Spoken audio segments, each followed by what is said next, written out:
Today it's a quick video on how to use Suno and their new stem separation to create backing tracks for your own original music. And I'm also going to share a really cool mastering tool for your audio to make it sound the best that it possibly can. Welcome back to the channel where we discuss the creative uses of AI. And speaking of use cases of AI music sometimes gets a lot of grief for taking the musician out of the music writing process. But if you are a musician, you can certainly use AI tools like Suno to actually help you in your creative endeavors, not replace them in any way. Of course, there are all sorts of programs out there that will create backing tracks for your song, but think about having the music composition power of Suno to help you along, and how it might be used to inspire you to make your own tracks better. For those of you who don't know, which is probably most of you, when I'm not sitting around playing with creative AI tools, I'm probably out on the back porch playing the ukulele, a for real wooden, non-AI stringed instrument. And because I write a lot of things that are basically solo ukulele, the cover feature in Suno becomes an incredibly valuable tool and a source of amazing creative inspiration. Let me show you how I use it, and then you can adapt it to your particular use case, whatever your instrument is or whatever it is you want to do.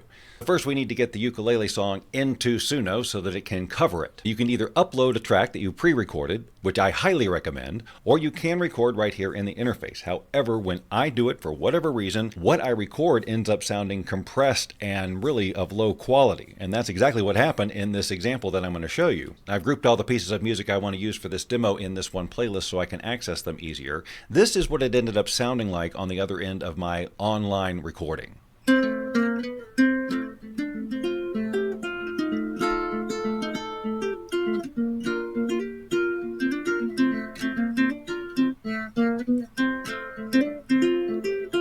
It's heartbreaking to hear something sound like that you recorded, all compressed. It feels terrible. However, the magic of Suno is it had enough to work with. So what ensued was me trying style after style after style to get a cover that I actually wanted to play the uke on top of. Let me give you a couple of examples of what it came up with.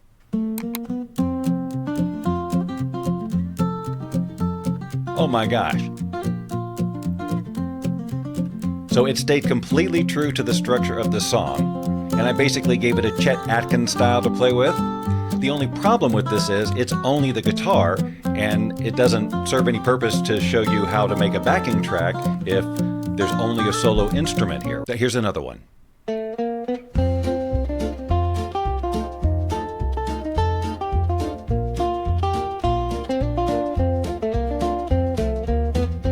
So this has a bass behind it, some other percussion a little bit.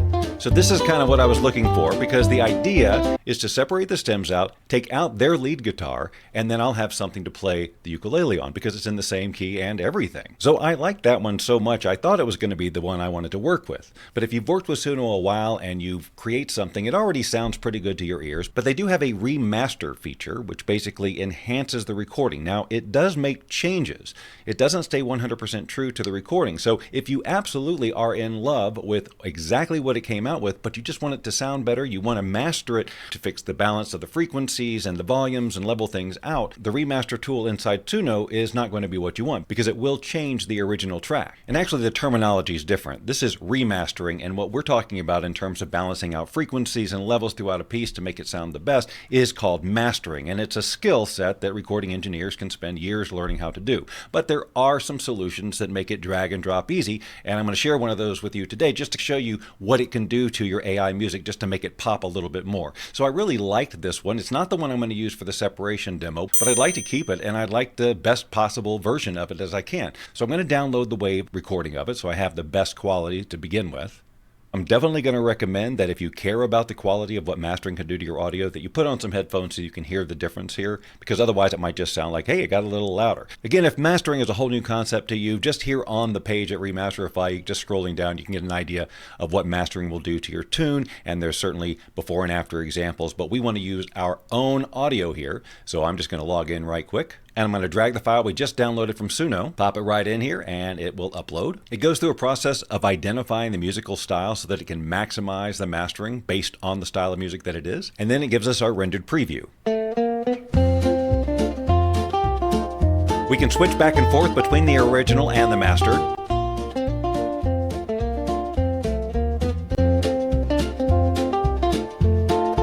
Original. And mastered. That's just the default output it came out with. We have full control over here. We can adjust the mastering intensity all the way up from very low to the highest. I'm just going to keep it here on medium. We can also adjust the stereo widening. If you got headphones on, just listen real quick to this. I don't know if you can mentally bookmark that or not, but I'm going to widen this stereo out like to an extreme degree, not all the way. And then of course we have some noise reduction. I'll go ahead and put it on medium right now just to see what kind of difference we can make.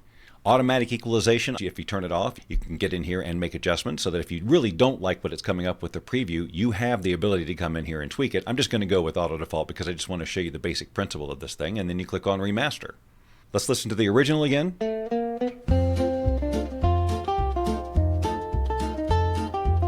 And now let's listen to the mastered.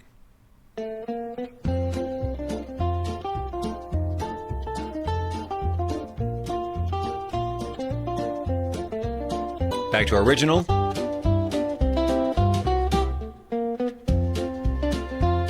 Master.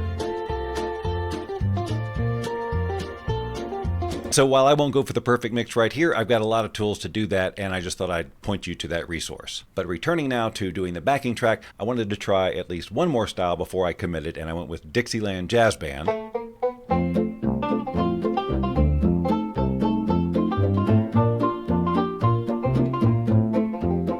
So I like that. It's got a little bit of the percussion. It's got a tuba back there. So we've got a backing track to work with. But we got to get that banjo out of there because we're going to replace it with me playing for real. So we're going to go in here and we're going to use their stem separation feature. We're going to click on Get Stems. I'm going to choose all detected stems for this because I want to have as much flexibility as I can have. You'll notice it's actually giving me 4 different versions to choose from, and it is already done. So if I play this real quick on version 2, it's default for whatever reason.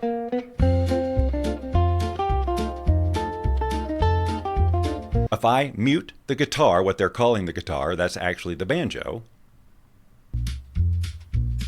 And there's my backing track.